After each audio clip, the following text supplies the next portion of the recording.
తాకట్లో ఉన్న బంగారాన్ని విడిపించి ఆ రోజున మార్కెట్ ధర కట్టి మిగిలిన డబ్బును మీకు అందిస్తుంది కొమ్మూరి గోల్డ్.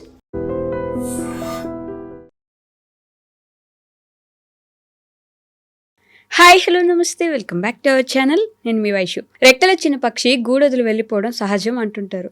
మరి పేరెంట్స్ విషయానికి వస్తే, నేను కదా కనింది, నేనే కష్టపడి పెంచాను, జాబ్ వచ్చేంత వరకు నేనే చూసుకున్నాను, సడన్గా అలా ఎలా వదిలేసి వెళ్ళిపోతాడు, లేదంటే సడన్గా అలా ఎలా మారిపోతాడు అని చాలామంది పేరెంట్స్ ఇబ్బంది పడుతున్నారు. అలానే ఆ విషయమే కామెంట్స్ కూడా చేశారనమాట. సో నిజంగానే రెక్కలొచ్చిన పక్షి వెళ్ళిపోవడం కరెక్టా? వెళ్ళిపోయినా సరే వాళ్ళ మమ్మీని అంటుకొని ఉండడం కరెక్టా? లైఫ్లోకి ఎవరు వచ్చినా సరే వాళ్ళ ఇంట్లో వాళ్ళు వాళ్ళ అమ్మ నాన్న ముందు అనుకోవడం కరెక్టా? ఈ విషయం గురించి మాట్లాడడానికి ఈరోజు నాతో పాటు డాక్టర్ హరీష్ దన్నేటి గారు ఉన్నారు. సార్తో మాట్లాడదాం. హలో సార్, నమస్తే. నమస్తే. ఎలా ఉన్నారు? ఆల్ గుడ్ అండి. సో రెక్కలు వచ్చిన పక్షి గూడొదిలి వెళ్ళిపోవడం అంటే వినడానికి కొంచెం డ్రామాటిక్గా అనిపిస్తున్నా, ఎవరి లైఫ్ వాళ్ళది అని ముందుకెళ్ళిపోతూ ఉంటారు. చదివిచ్చారు కదా అని చెప్పేసి అక్కడే ఉండిపోలేము. మన చదువుకు తగ్గట్టుగా యూఎస్లోనే ఇంకెక్కడో జాబ్ వస్తే వెళ్ళిపోవాలని కొంతమంది అనుకుంటారు.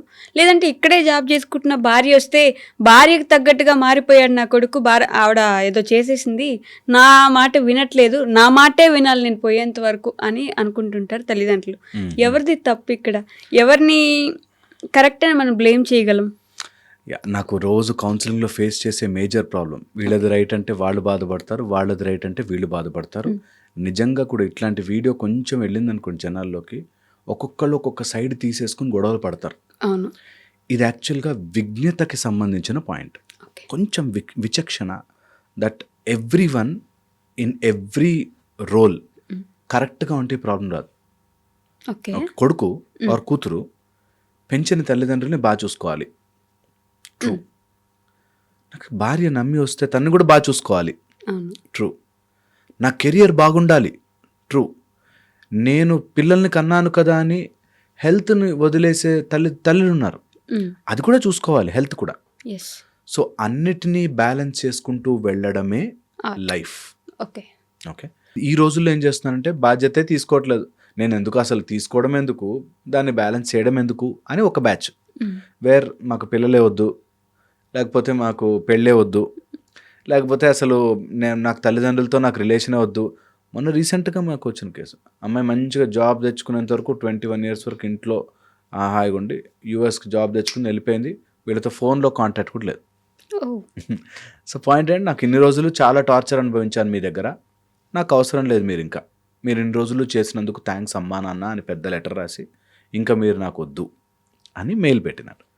సో పాయింట్ ఇస్, ఇక్కడ ఎవరు వాళ్ళ రోల్ని ఖచ్చితంగా ఇంప్రూవ్ చేసుకోవడానికి, బెటర్గా పర్ఫామ్ చేయడానికి, బెటర్గా నా లైఫ్ని నేను అందరినీ మేనేజ్ చేసుకుంటూ వెళ్ళని వాళ్ళు జీవితంలో సఫర్ అవుతూనే ఉంటారు. బట్ అందరినీ మేనేజ్ చేయడం అంత ఈజీనా? Absolutely easy. తెలుసా, తామరాకు మీద నీటి బిందువు వలె ఉన్న రోజున అన్నీ చుట్టూ ఉంటాయి, దేన్ని ఎఫెక్ట్ కావు. ఇది నేను సినిమాటిక్గా చెప్పట్లేదు, నేను చెప్పేది సత్యం. ఇదా పట్టుకుని చూడండి.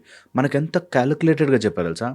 బ్రహ్మచర్యం, గృహస్థ, వానప్రస్థ, తర్వాత సన్యాసం, దేనిని కూడా వదిలేయకుండా నెమ్మదిగా తెంపుకుంటూ వెళ్ళాలి. ఇప్పుడు తల్లికి ఒకవేళ పేరెంట్స్ సైడ్ నుంచి చూస్తుంటే చెప్తున్నా, ఒక స్టేజ్ వచ్చాక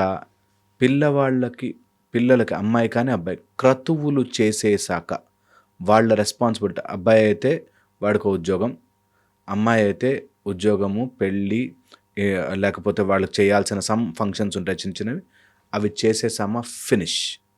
ఇంకా వాళ్ళతో మనిషిగానే బంధం. ఓకే, ఇంకా నో మోర్ బంధాలతో పట్టుకుని వేలాడకూడదు. ఎప్పుడైతే మోహము పెరిగి నా కొడుకో నా కూతురో నా కొడుకో వీళ్ళంతా నేను చెప్పినట్టుగా వాళ్ళ లైఫ్ బాగుండాలండి, ముందు నీ లైఫ్ బాలే, నువ్వు అలా ఏడుస్తున్నావు అంటే చాలామందికి ఇది ఎక్కదు తెలుసా. నేను చెప్పగానే నేను వెరీ స్ట్రైట్ ఫార్వర్డ్గా చెప్పేసరికి హర్ట్ అయిపోతారు. నీకేంట్రా చెప్పేది, నువ్వేంట్రా చెప్పేది, ఇలా ఉంటారు. అంటే అలా ఎలా చెప్తారు? నేను అలా పెంచేసి పెరిగిపోయారనేది ఎలా వదిలేస్తాను నేను? That's truth. వదిలేయాలి, ఏదో ఒక రోజున వదిలేయాలి. ఇది నిజము. ఎంత త్వరగా ఎక్కించుకుంటే అంత ప్రశాంతంగా బ్రతుకుతారు.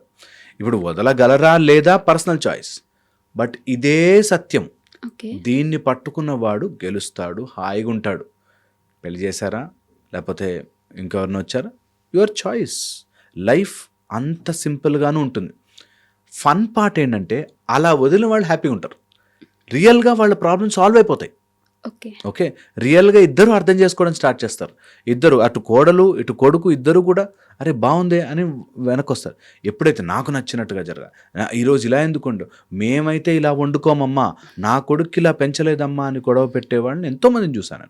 ఓకే. ఓకే, ఈ పాయింటే మళ్ళీ మళ్ళీ ఎక్కించుకోవాలి. ఒక స్టేజ్ వచ్చాక, ఒక పెళ్ళి అయిపోవడమో, లేకపోతే కోడలు ఇంటికి వచ్చిందనో, లేకపోతే అబ్బాయికి ఉద్యోగం వచ్చి అబ్రాడ్ వెళ్ళిపోయాడంటో, నీ మీద నువ్వు ఫోకస్ తిప్పుకో. చేసింది చాలు. కావాల్సింది ఏదైనా ఇబ్బంది అయింది, హెల్త్ ప్రాబ్లం ఏదైనా వచ్చింది, సహాయం చేయగలిగితే చేయి. ఈ విషయం దగ్గరకు వచ్చేసరికి సందిగ్ధత వచ్చేస్తుంది. అందుకే మనకి ధర్మం ఈజ్ ఆల్వేస్ స్ట్రాంగ్. ధర్మం ఎంత బాగా చెప్తుంది తెలుసా, దట్ యూ ఆ పాయింట్ ఆఫ్ పొజిషన్ ఆఫ్ టైంలో నీకు ఏదైతే ధర్మం చెప్తుందో అదే చెయ్యి. ఒక రాజుగా ఉన్నప్పుడు రాముడు రాజు లాంటి నిర్ణయాలు తీసుకుంటాడు, భర్తగా ఉన్నప్పుడు భర్త లాంటి నిర్ణయాలు తీసుకుంటాడు. రెండిటికి సఫర్ అవుతారు, రెండిటికి there are plus and minus. పెంచిన కొడుకుని వదిలిపెట్టాలంటే కష్టంగా ఉంటుంది, but you have to decide. నువ్వు మ్యారేజ్ చేసేసావంటే నెక్స్ట్ వాళ్ళ జీవితం. That's how you have to stay. బట్ ఆ కొడుకుకు ఉంటుంది కదా, మా అమ్మ నన్ను ఇంత కష్టపడి పెంచింది కాబట్టి. ఎగ్జాక్ట్లీ అన్నగా ఏ రోల్ వాళ్ళు ఆ రోల్. మా అమ్మ నన్ను పెంచింది, నేను మా అమ్మని బాగా చూసుకోవాలి అని వాడికి ఉండాలి. అమ్మాయికి అరే వాళ్ళ తల్లిని వదిలి రమ్మంటున్నా, నేనేం మనిషిని, అది కూడా చూసుకోవాలి అని ఎవరి రోల్ వాళ్ళు కరెక్ట్గా ప్లే చేస్తే ఇది బ్యూటిఫుల్గా ఉంటుంది. అంటే ఆ అమ్మాయి తల్లిని కూడా ఈయన చూసుకొని ఇవ్వాలి. ఎగ్జాక్ట్లీ అదే అంట. ఈయన రోల్ కూడా కంపల్సరీగా ఎవరి రోల్ వాళ్ళు కరెక్ట్గా ప్లే చేస్తే మొత్తం ఎలా అయితే సినిమా కరెక్ట్గా వస్తుందో అలాగే మన జీవితం అనే సినిమాలో ఎవరి రోల్ వాళ్ళు ప్లే చేయకపోతే మిగతా టీం అంతా సఫర్ అవుతుంది. నేను చూశాను, ఓన్లీ ఒక అమ్మాయి కోడలు ఇంటికి వచ్చినాము. నేను ఫస్ట్ నుంచి చెప్పానండి పెళ్లి కండిషన్లో కూడా, దట్ నాకు కలిసి ఉండడం ఇష్టం లేదు ఫ్యామిలీలో, దగ్గర పెట్టుకోమనండి, ఓకే ఓకే ఓకే అని ఒప్పుకుని, దాని తర్వాత మా మదర్ నాతో ఉండాలి, మా మదర్ నాతో ఉండాలి. సో చిన్న మాట చేంజ్ వచ్చేసింది కదా. సో అలాగా చిన్న చిన్న విషయాలే ఎందుకు అర్థం చేసుకోవు, మా అమ్మ ఏం చేస్తుంది లోపల ఉంటుంది అంతే, ఈ టైప్లో. అమ్మ ఫస్ట్ నుంచి నేను వద్దు అని అనుకున్న తర్వాత అదే ఎందుకు చేయడం, ఇలాంటి గొడవలు వస్తాయి. సో ఎప్పుడు కూడా ఎవరి రోల్ వాళ్ళు ప్లే చేస్తూ, ఎవరు అయినా సరే ఎనీ రిలేషన్షిప్ సఫర్ అవుతుంది అంటే ఓకే, ఇది మెయిన్గా వాళ్ళ రోల్ సరిగ్గా వాళ్ళు నిర్వర్తించట్లేదు ఇస్ అ పాయింట్ నెంబర్ 1. ఇది అవుట్ సైడ్ నుంచి చూస్తాం. సెకండ్ సెటప్కి వెళ్తాం, కొంచెం హైయర్ స్టేజ్కి వెళ్తే, నీ లైఫ్లోకి ఇలాంటి ఛాలెంజ్లను విసురుతుంది దట్ కర్మ అట్లా తిరిగి తిరిగి తిరిగి నీ లైఫ్లోకి ఇలాంటి సీన్ వచ్చి తీరుతుంది. అక్కడ ఎలా ఉంటావు నువ్వు, అదే నీ టెస్ట్. ఎగ్జామ్లో నువ్వు చదివింది లాస్ట్కి ఏదో టాపిక్ వదిలేసింది గుర్తుకో, నీకు వస్తుంది సబ్జెక్ట్, నువ్వు గుర్తు తెచ్చుకుని రాయడంలోనే ఎగ్జామ్లో పాస్ అవుతావా లేదా అన్నట్టు నీకు ఆ టైంకి అలా వస్తుంది సందర్భం. వచ్చినప్పుడు ఎంత హుందాగా ప్రవర్తించావు. నేను ఎంతోమందిని చూశానండి, చిన్న చిన్న వాటికి తలలు కొట్టేసుకుని, గోడలు కొట్టేసుకుని, ఓ గబాలు నేడ్చేసి ఫుల్ డ్రామా చేస్తారు. అంతే, నా లైఫ్ ఇంతే, నేను ఇంతే అని చెప్పి. ఎప్పుడు కూడా నీ ఎమోషన్స్ని నువ్వు అలా ప్లేఅవుట్ చేయగానే మొత్తం నెగిటివ్ ఎనర్జీ జనరేట్ అయ్యి నీ ఎప్పుడు లైఫ్లో ఎక్కడ ప్రవర్తించినా నీకు ఆ సీన్ నీ వెంట ట్రామాటిక్గా నడుస్తూ ఉంటుంది. ఇది second layer where your emotions will come into play. నాకు ఇలా ఉండాలి, నువ్వు ఇలా ఉండాలి, జరగాలి జరగాలి, మాట్లాడుకున్నాము, నిర్ణయాలు తీసుకున్నాము, అనుకున్నాము, ఓకే అంతవరకు. బట్ దాన్ని ఎక్కువగా మైండ్లోకి తీసుకుని ఇది మా కోడలు చేస్తున్న ప్లాన్, ఈ నా కొడుక్కి వీడికి డబ్బులు వచ్చాక పొగరొచ్చింది, ఇవన్నీ ఎమోషనల్ గేమ్. ఓకే, అంటే అది ఎప్పుడు ఉంటుంది కదా క్వశ్చన్, తల్లా పెళ్ళామా అని చెప్పేసి. అది దట్స్ కర్మ. తల్లా పెళ్ళామా సీన్ ఎవరికి వచ్చినా సరే జీవితంలో, నేను ఎప్పుడంట ఈ మాట నేను చాలా వీడియోలు చెప్పాను, మళ్ళీ చెప్తాను. ఒక అబ్బాయికి తల్లి కావాలా పెళ్ళాం కావాలనే సీన్ ఎప్పుడు రాకూడదు. ఒక భార్యకి హస్బెండ్ కావాలా, మీ ఫ్యామిలీ వాళ్ళు పుట్టినిల్లా మెట్టిన అనే సీన్ రాకూడదు. రెండు ఎవరు ఎలా డిసైడ్ చేసుకుంటారు తల్లి కావాలా పెళ్ళాం కావాలా అన్నది రాంగ్. అదే కర్మ అట్లా వేస్తుంది. కొంతమందికి డబ్బులు బాగుంటాయి, ఈ గొడవలు ఉంటాయి. కొంతమందికి హెల్త్ బాగుంటుంది, కానీ ఇంట్లో ఎవరికో హెల్త్ బాగుంటుంది, ఇంక వాళ్ళకి సేవలు చేస్తూ కూర్చుంటారు. లైఫ్ అలా కర్మను అలా విసురుతుంది. సో నేను అర్థం చేసుకోవాల్సిన పాయింట్ ఏంటంటే ఇక్కడ సెకండ్ లేయర్లో ఎమోషనల్ ఫ్రీక్వెన్సీలు మ్యాచ్ కాక చాలామంది ఎఫెక్ట్ అవుతారు. ఇక్కడే అర్థం చేసుకుని నా కోరికలు ఉండొచ్చు, నా కొడుక్కి వాడికో ఎమోషన్ ఉంటుంది, వాడికి ఒకలాగా పెరగాలి, ఒకలాగా ఉండాలి, భార్యతో ఉంటుంది. అది నేను అర్థం చేసుకోవాలి. నా పాయింట్ చెప్పేసా, అరే నాతో ఉంటే నాకు హ్యాపీగా ఉంటుందిరా, ఇలా చేసుకుంటే బాగుంటుందిరా, చేస్తున్నావా లేవా నీకు అనవసరం. So that's the second layer. That emotional గేమ్లోకి వెళ్ళి మారిపోయాడు, వీళ్ళు మారిపోతారండి, వాడు అలా చేస్తారండి, వాళ్ళ ఆయన దగ్గర కూర్చొని కూడా చెప్తూ ఉంటారు. ఇది second layer. Third layer is very very important. That ఇవన్నీ జరగడానికి గల కారణం ఇంట్లో జరిగే కొన్ని since and vastu, astrological and వాళ్ళ పరిస్థితుల ప్రకారం వచ్చిన సందర్భాలు. ఫర్ ఎగ్జాంపుల్ చెప్తాను, ఒక ఆయనకి కరెక్ట్గా కేతు పీరియడ్ ఓకే ఎంటర్ అవుతుంది. కేతు అందులో మంచి మోక్షకారకుడు స్థానంలో ఉంటే డిస్కనెక్ట్ అయిపోతాడు. నాకు ఈ వరల్డ్లీ వాటి మీద పెద్దగా ఇంట్రెస్ట్ లేదు, నేను స్పిరిచువల్ మార్గంలోకి వెళ్ళిపోతున్నాను. 2 పిల్లల్ని కనేసాడు, అమ్మాయి ఒకరితే ఉంటుంది, ఆమె కష్టపడి తిరుగుతూ ఉంటుంది, వీడు నాకు ఇవేం అవసరం లేదు, నేను స్పిరిచువల్గా ఎక్కడికో, నాకు ఆల్మోస్ట్ శివుడు నాతో రోజు మాట్లాడుతున్నాడు, నేను హిమాలయాలకు వెళ్ళిపోతా, ఈ టైప్లో సడన్గా సీ దట్ చేంజ్ రాగానే ఇంక ఇంట్లో మీరు మీ వాడికి చెప్పుకోరా, మీ అబ్బాయికి చెప్పరా, ఈ టైప్లో. సో ఇంకా అది అక్కడ గొడవ పెరుగుతూ పోతుంది. So that is because of their astrological position change అయిపోయింది. లేదా అమ్మాయి సైడ్లో చంద్రు కేతు పట్టుకుంటే ఊరికే ఓవర్ థింకింగ్, వాళ్ళ అత్త ఇలా పెట్టగానే చూసావా నన్ను ముట్టుకొని మీ అమ్మ అంత అసహ్యంగా మాట్లాడినప్పుడు నేనెందుకు మాట్లాడాలి, ఈ టైప్. అది జస్ట్ చంద్రుడు కేతు పట్టుకుని డిసెక్టివ్ థింకింగ్. ఆ రోజు నేను బ్లూ శారీ అంటే వద్దండి, కానీ వాళ్ళ అమ్మాయి అడగని బ్లూ శారీ కొనిచ్చింది. ఇంతే.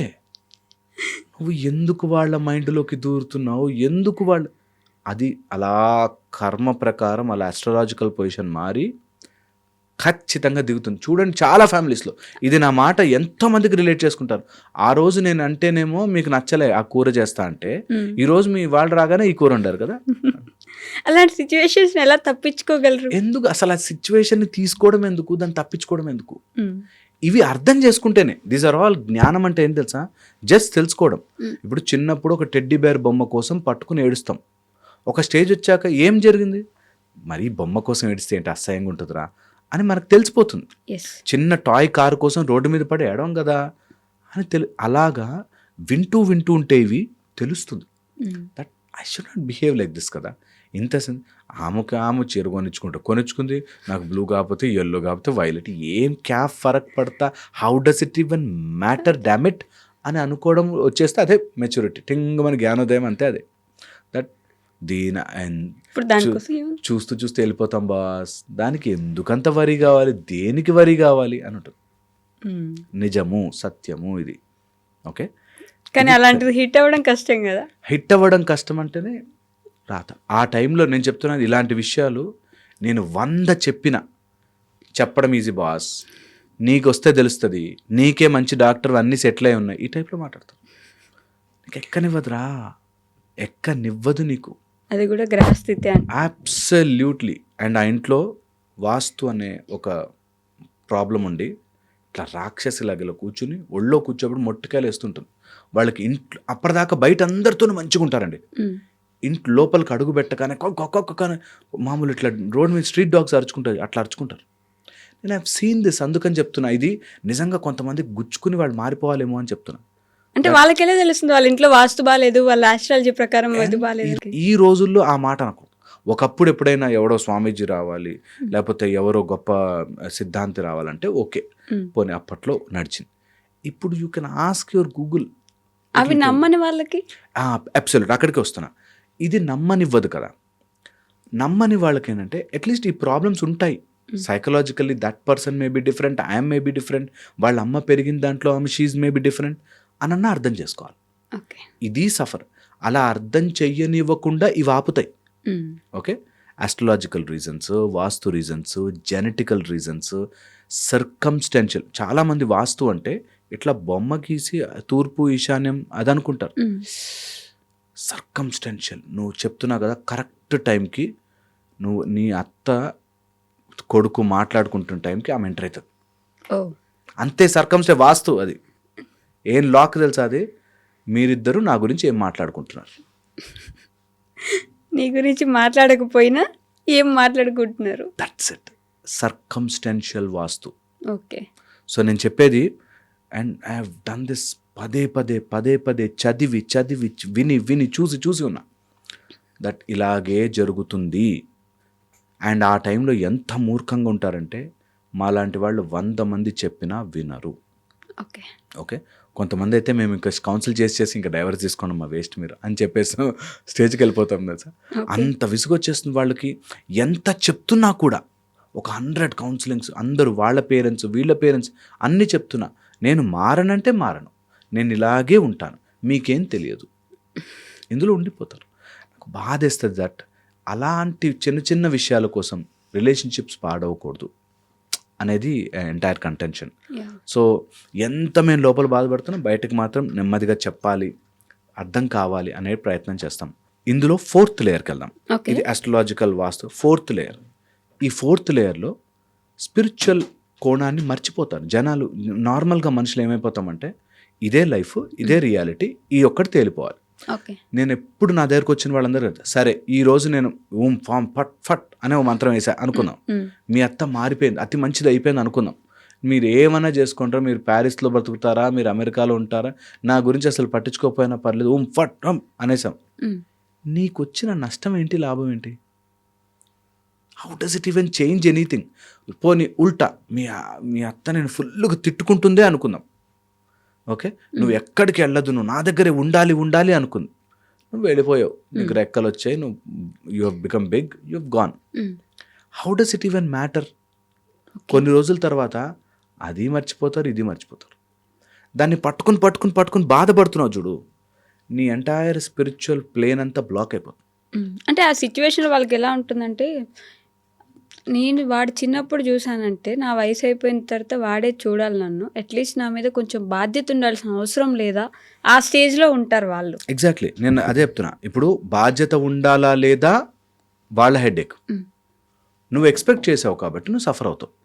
ఇప్పుడు నేను ఇన్ని రోజులు పెంచాను కదా, నేను పెద్దయ్యాక నన్ను బాధ్యతగా చూసుకోవాలి అని అనుకునే వాళ్ళందరూ వాడు ఎలా బిహేవ్ చెయ్యాలో నువ్వు నిర్ణయించావు కాబట్టి అలా బిహేవ్ చెయ్యకపోతే సఫర్ అవుతావు, ఖచ్చితంగా సఫర్ అవుతాం కదా.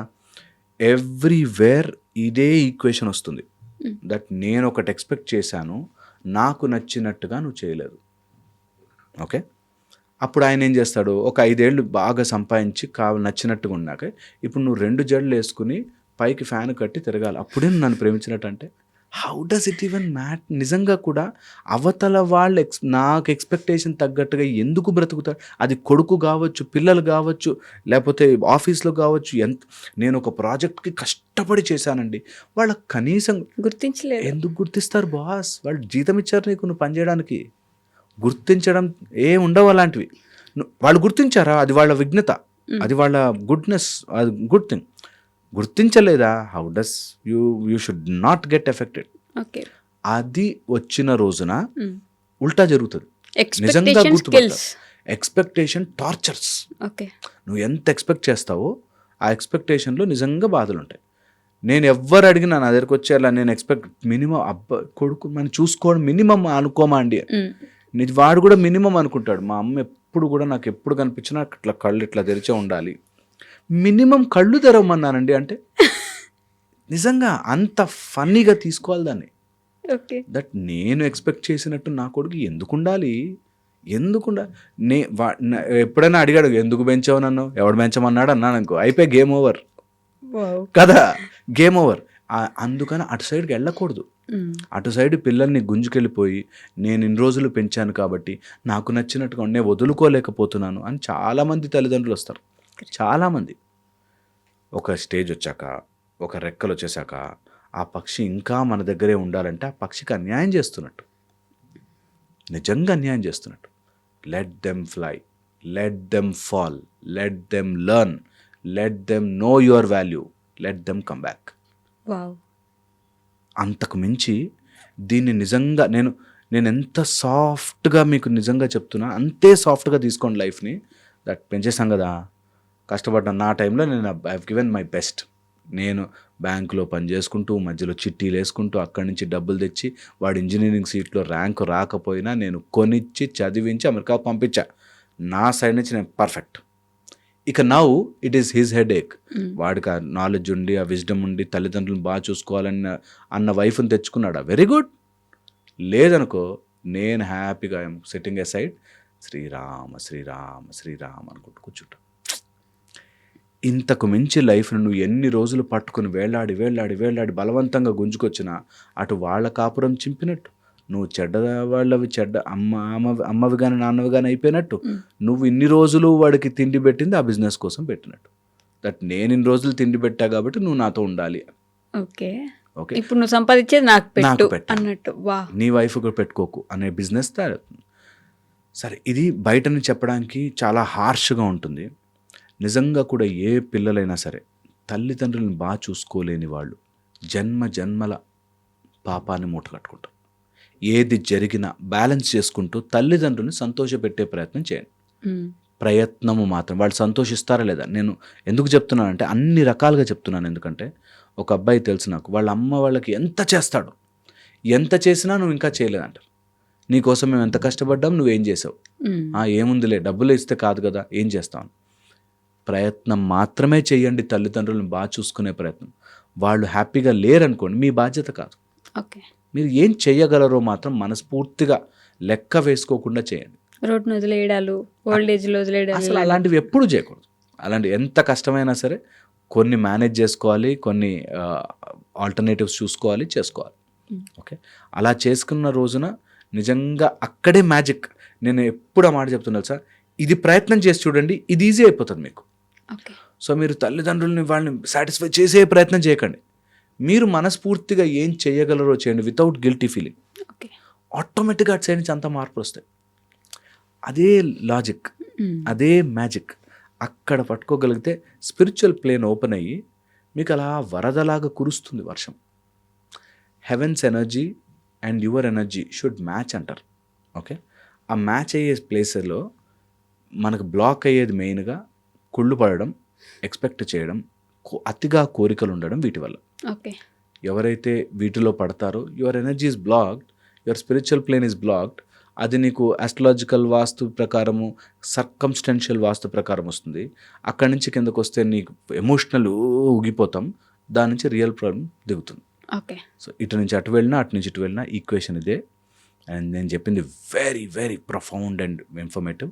10 సార్లు చూసైనా సరే, రాసుకునైనా సరే ట్రై చేసి ఖచ్చితంగా, లేదంటే డిస్కార్డ్, ఏది చెప్తుంటాడు వీడియో అని కట్ చేసేసేయండి. లేదా please try in all planes, maybe help అవ్వచ్చు. Okay, thank you sir. Thank you.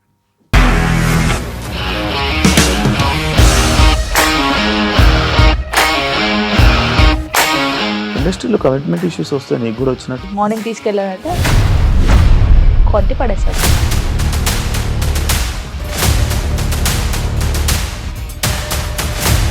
ఒక్కళ్ళు కూడా చూడలేదు ఈ సినిమా అని చెప్పడానికి కూడా చాలా ధైర్యం కావాలి. అది నిజం కదా, దాంట్లో ధైర్యం ఏంటి? ఇది నెక్స్ట్ డే ప్లేట్ మార్చేస్తే తప్పు కదా. As of now we are comfortable this అని నేను అనుకుంటున్నాను. రష్మిక గారిది మీది ఒకే ఊరంట కదా? నీకు కోపం వచ్చిందంటే బాగా తిట్టేత్తరా? తిట్టేద్దామండి. నిజంగా గేమ్ ని ఎలా చేంజ్ చేయగలిగారు? ఏపీఎస్ఎఫ్సి వాళ్ళకి 6 నెలల్లో నేను 6 లక్షలు కట్టా. బిజినెస్ చేయాలనుకుంటే it is as difficult as riding a tiger.